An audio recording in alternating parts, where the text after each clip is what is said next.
San Francisco, it's a small city geographically. We're only 47 square miles, about 800,000 people, which makes us the second densest big city in the country after New York City. It's a hilly city on the tip of a peninsula, so we can't grow anywhere. San Francisco, I'd say, for sustainable transportation has good bones. We have these great walkable neighborhoods. We have a city that was built around streetcars and cable cars, so you're never very far from a neighborhood shopping district. Way back nearly 40 years ago, in recognition of the fact that we're dense and compact, the County Board of Supervisors adopted what they called a transit first policy. So the city has now for nearly 4 decades had this policy in place that is meant to encourage people to get around on transit or by bike or on foot. San Francisco kept a lot of its historic transport, some of the light rail lines that other cities tore up. We've restored, we kept our cable cars. San Francisco is an amazing city of neighborhoods, so much diversity, so much life, so much activity to offer. So easy to get around.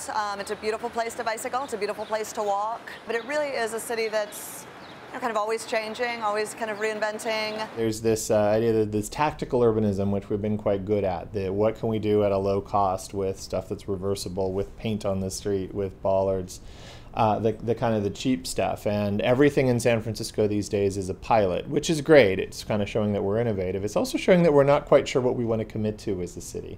We've seen an increase in biking in San Francisco, 71% more people biking in the last 5 years. We see it on the streets every day. We see it every time a new bikeway is striped. It's almost instantly flooded with more people biking. We're seeing so many more children, families, older folks riding, real diversity of people out on the streets, which is exciting and encouraging. If you cycle through the city on streets like Valencia or Market Street, you just see big platoons of cyclists. It's really impressive. There's a little bit more experimentation now with protected bike lanes, with colored bike lanes, etc. So there's also a whole area of innovation around cycling infrastructure.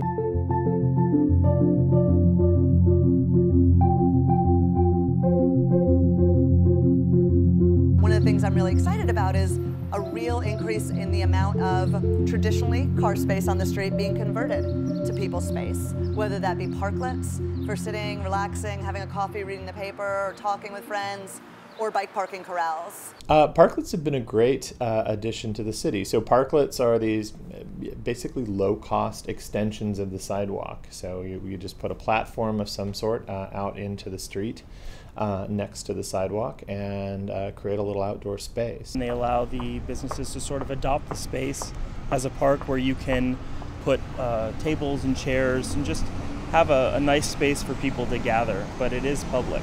We've, in essence, created new park space in San Francisco, little increments at a time, but it's something that people love. People want to see more of them. People that will come and stop and play the guitar, or people with their dogs that are sitting. We always put a dog bowl out so people will sit, come with their dogs. It creates life. It creates something to see, and I think one of the major reasons people come to cafes is for excellent people watching. So, the parklets definitely foster that. Created our first public plaza in the Castro district of San Francisco, which has been an amazing success. We installed it over a weekend, and maybe 72 hours. Went from this kind of ugly patch and somewhat dangerous from a pedestrian perspective, patch of the public right-of-way where 3 different streets came together and turned it into a public plaza, which has been very well received and heavily used. Having more places like that for people to sit and chat, it encourages people to come out of their houses and be part of the community. SF Park is a very exciting initiative that we're really, I think, in the vanguard in the country of here. There's lots of things that we're doing here that we're stealing from other cities. SF Park is one where we're leading and seeing other cities follow. The goal of SF Park is to create some availability at all times of the day on street. And the way they do that is dynamic pricing. So there are sensors in the street that determine whether there's a car parked there or not. That information is fed into a central system, so they know, how many parking spaces are available on this block at different times of the day.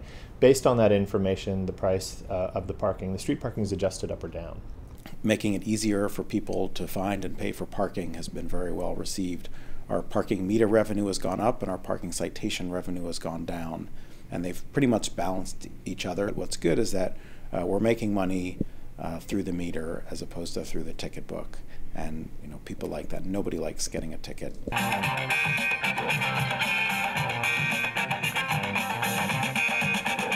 In San Francisco, Sunday Streets has really been a game changer for us. First of all, it's been an enormously popular, successful program. We're up to 12 events a year, different neighborhoods throughout the city, and we see literally tens of thousands of people come out. And you hear a lot of people say, wow, I've never been to this neighborhood, I've never been on this commercial corridor. What we're particularly excited about with the boom of Sunday Streets is that it's really changed the dialogue we're having. It's really talking about public space as people's space.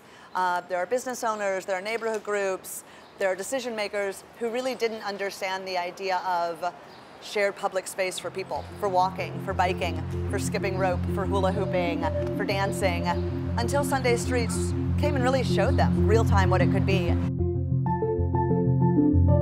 We recently adopted a new strategic plan, and the goal is to get 50% of all trips taken in San Francisco in modes other than private automobile.